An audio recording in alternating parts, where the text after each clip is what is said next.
Bonjour à tous et bienvenue sur un nouvel épisode de Nous Entrepreneurs. Aujourd'hui, je reçois Angel Lourido qui dirige et qui a fondé la société Eclox. Bonjour Angel, Bonjour, c'est un bienvenue. plaisir d'être ici. Oui.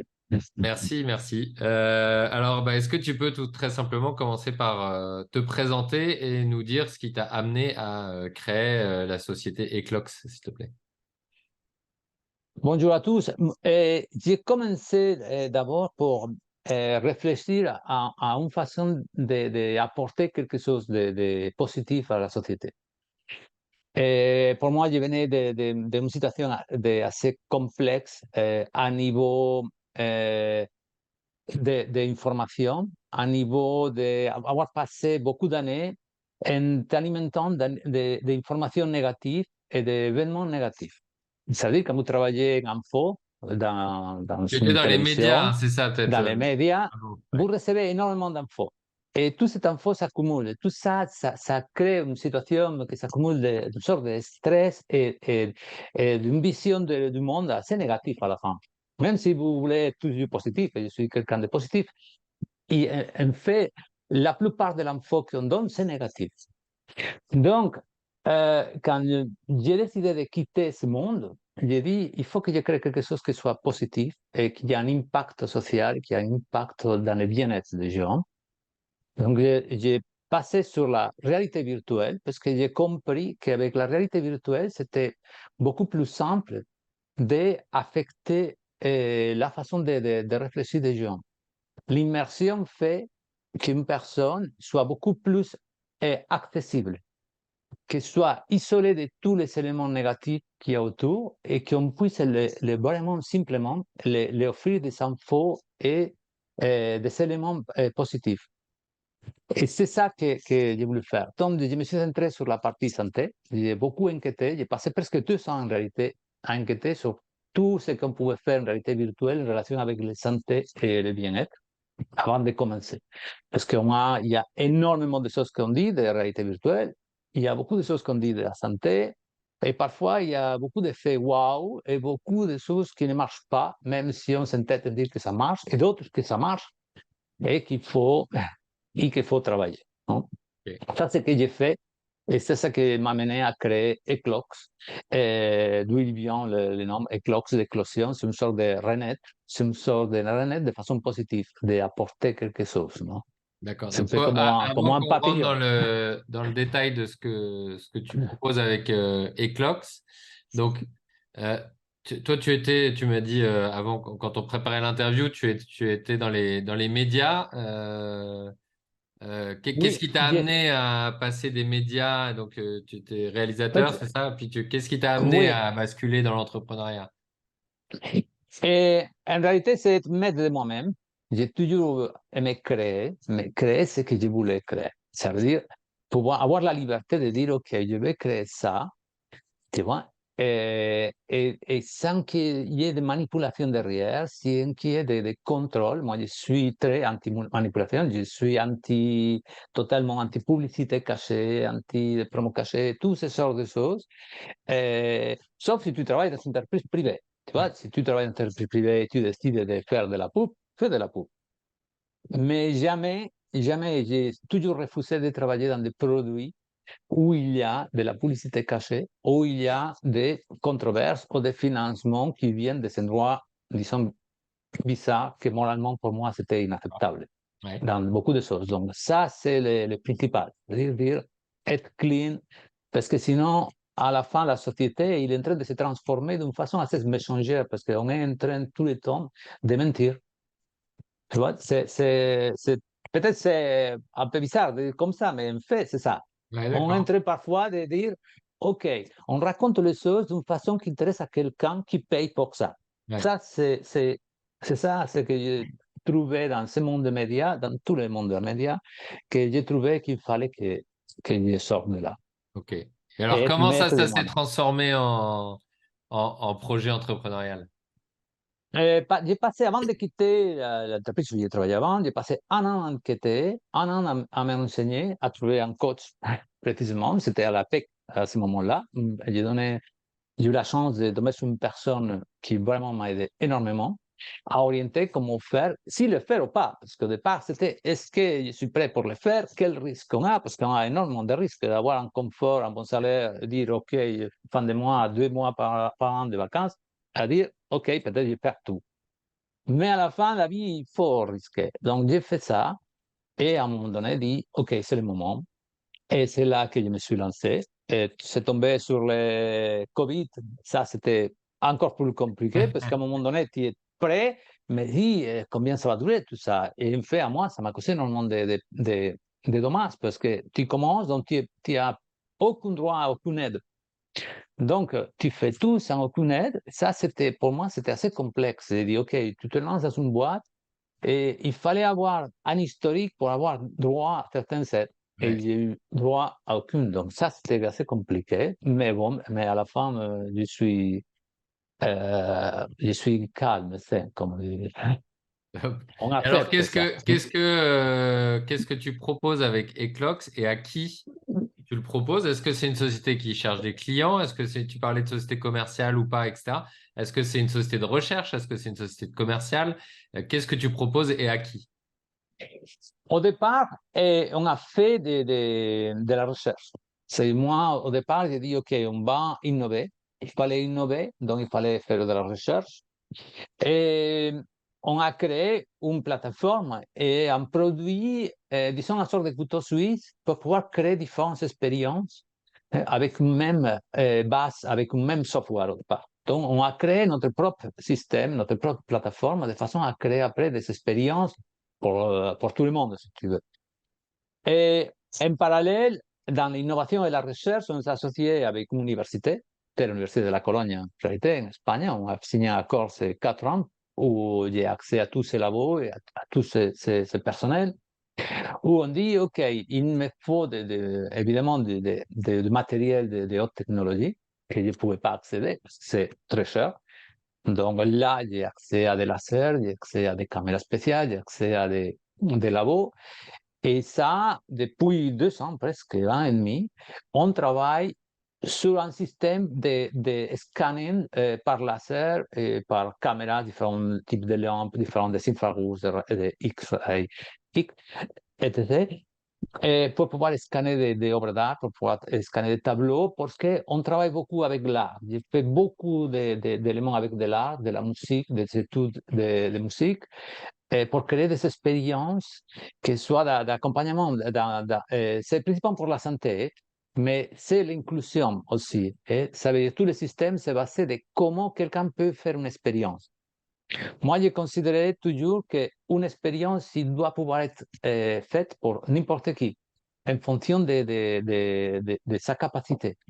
C'est-à-dire, si vous n'avez pas de main, vous devrez pouvoir faire l'expérience. Aller dans un musée, créer une expérience pour un musée, c'est notre métier aussi, créer des expériences pour des musées, de façon qu'on va créer une virtualisation de tableaux. On est maintenant en train de créer précisément une virtualisation d'un tableau avec une expérience interactive. Mais ça, il faut que tout le monde puisse le faire. Ça veut dire, si vous allez dans un musée, on vous propose une expérience et vous ne pouvez pas la faire, il y a un problème. Et pour moi, c'est un problème. Ça devrait être presque interdit de proposer des choses où seulement si vous avez les capacités d'utiliser des manettes, vous pouvez le faire. D'accord. Là, pour nous, c'est précisément le contraire. Ça veut dire qu'il faut pouvoir le faire simplement en bougeant la tête parfois. Si vous arrivez à créer une expérience qui soit complète, avec le minimum d'éléments, de façon à faciliter à tout le monde l'accès, là, c'est pour nous, c'est ça le top. C'est ça qui devrait être fait partout, non? Ok, C'est ça qu'on fait, non? très bien. Et donc, tu vends ta solution à des musées, tu vends ta solution à qui, c'est qui le client? Notre client sont des musées, mais c'est pas que ça, c'est des musées, ça peut être même des entreprises. C'est la façon comment on va créer des expériences, plus que l'expérience lui-même. Ça veut dire, si une société il veut créer une expérience, même pour vendre ce produit, si respecte nos règles, que c'est l'utilisation, surtout le bien-être, surtout l'inclusion, on peut travailler avec eux. Hmm. Après, ce sont des produits, par exemple, on travaille sur un produit que c'est un produit éducatif. c'est-à-dire c'est comment inciter des étudiants à étudier D'accord. en utilisant des techniques de gaming. Donc, on utilise un jeu, mais on n'utilise pas un jeu pour jouer. C'est pas pour jouer et apprendre en jouant. Parce que ça, surtout les enfants, et ça, ils n'aiment pas. Ça veut dire, allez, vous allez jouer pour voir comment l'Amérique a été découverte. Et les gens, ils comprennent que ça, c'est de l'étude, que ce n'est pas du jeu. Nous, ce qu'on a proposé, c'est autre chose. On est en train de créer un projet pour une école privée en Espagne aussi. Un projet où, en réalité, il faut connaître les matières, par exemple, de la semaine ou du trimestre. Et en fonction de vos résultats que vous allez faire dans le jeu, ça veut dire vous commencez à jouer. Et pour commencer à jouer, d'abord, vous faites un test, que c'est votre examen. Vous faites votre examen. Et en fonction de ce résultat, vous accédez avec des qualités différentes dans le jeu. Donc, ça veut dire que l'enfant ou l'étudiant, il doit d'abord étudier, savoir, connaître bien son métier, et après, il peut compétir. Il va être en compétition avec les autres. Très bien. Sauf que s'il a eu un bon résultat, il aura plus de possibilités de gagner. Après, il y a des systèmes de compensation, d'inclusion en fonction des capacités de chacun. Mais Beaucoup de, ouais, donc, on beaucoup joue avec ça. d'applications différentes au final qui sont possibles dans énormément de domaines, Oui, avec l'importance, je l'entends, que ça soit accessible à tout le monde et pas que à ceux qui vont savoir s'en servir et donc une partie exactement. d'inclusion qui est importante. C'est l'accessibilité. Ça veut dire, ça, c'est notre principal atout. C'est ça sur lequel on réfléchit, c'est notre UX, pour dire comme ça. C'est un peu ça, non? Ça coûte beaucoup plus à niveau recherche au départ, parce que c'est facile à faire quelque chose où vous savez utiliser énormément de claviers. Si vous avez beaucoup de touches dans les claviers, si vous avez plus vous avez d'éléments, plus c'est facile de créer. Ouais. Tu vois, c'est la simplicité, c'est que c'est compliqué. Et c'est ça qu'on propose.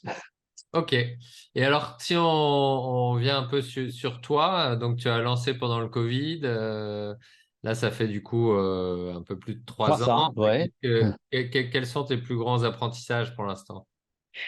Et le plus grand apprentissage, c'est n'attendre rien de personne. Ça veut dire, ça, oui, ça, c'est important. Parce que, vous savez, quand vous créez dans ces situations, et vous avez des moments où il y a beaucoup de gens qui vont vous soutenir. Et à un moment donné, ça dépend parfois de qu'est-ce qu'eux ils espèrent gagner. Et quand ils voient qu'il y a une descente, tout de suite, ils vous lâchent. Là, c'est quelque chose que j'ai vu et après, vous apprenez et dites non, il faut que moi, je sois capable toute seule de créer et d'avancer. Et après, je choisis les gens, j'essaie de choisir des gens vraiment des bons professionnels et des gens dans lesquels vous pouvez avoir confiance. Ça, c'est le plus difficile. Pour moi, ça a été le plus difficile. Au départ, c'est facile. Ça donne l'air que tout le monde va vous soutenir à vie.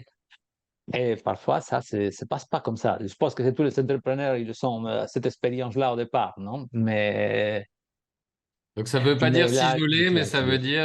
ça veut dire être conscient que chacun a ses contraintes, ses intérêts et qu'il faut compter principalement sur son énergie et sur soi que d'attendre trop de... Oui, et il ne faut pas écouter, parfois, il ne faut pas écouter trop les gens. Il faut avoir un but et dire, OK, il faut aller là, je suis sûr que j'y arrive, je suis sûr que ça va marcher. Et il faut se concentrer, sinon vous ne tenez pas 3 mois. Parce qu'au Ouais. bout de 3 mois, vous allez avoir déjà beaucoup de gens qui disent, est-ce que tu es sûr que ça va marcher? Ça, c'est quelque chose que je ne vais pas écouter et que je refuse toujours. Non? Ok, très bien. Et comment est-ce que tu vois les prochains mois là, pour Eclox, pour toi? Et moi, je suis très optimiste. On ne sait jamais les conditions maintenant. C'est pas évident. Le contexte économique, c'est pas génial et ça va se dégrader. Donc, en même temps, je suis optimiste parce que comme on a déjà créé toute la base, l'investissement s'est fait, si vous voulez. Maintenant, ce qu'il me faut, c'est vendre. Mais pour ça, je n'ai pas besoin d'énormément de ressources. hein, disons que c'est la partie commerciale. Peut-être c'est que j'ai dû faire un parallèle pendant quelques temps que je n'ai pas fait, parce que je me suis concentré dans la créativité, dans l'investissement, tout ça. Mais maintenant, ça va être beaucoup plus simple, ouais. Alors, Une fois tout développé. comment est-ce que les entrepreneurs du Rhône qui nous écoutent peuvent t'aider dans cette étape? Ah, d'abord, déjà, c'est de me contacter, hein, de discuter et de pouvoir les proposer surtout de les convaincre d'avoir une vision assez inclusive de la société. Inclusif à niveau, je parle à niveau physique et psychologique principalement. C'est-à-dire de s'ouvrir à ça et de voir qu'il y a quelque chose de positif et que quand on vend quelque chose qui a un impact positif, à niveau conscience déjà, c'est beaucoup mieux. Et je suis sûr que sur les moyens et long terme, ça portera beaucoup plus d'argent, ça, que le fait de dire je me cible seulement sur cette partie de la société. Non. D'accord, très bien, c'est clair. Et ben écoute, est-ce qu'il y a une question que je ne t'aurais pas posée et que tu aurais aimé que je te pose? Et c'est sur où est-ce que je travaille et comment on fait. Tu Ouais, vois. Je suis partagé entre Espagne et France, et Couli, exactement. ouais, Je suis à Écully, côté de Lyon. Et disons que j'essaie de me développer ici maintenant, beaucoup plus. Je me suis développé en Espagne. J'ai de très bons contacts là-bas, un bon développement là-bas.